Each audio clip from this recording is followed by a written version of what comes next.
¿Ya le dijiste a Pedro que guarde las redes?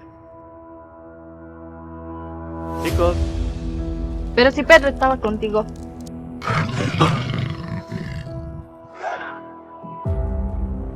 ¿Cuál carajo mano a mano voy a entender, pe? Lloras a Juan. claro.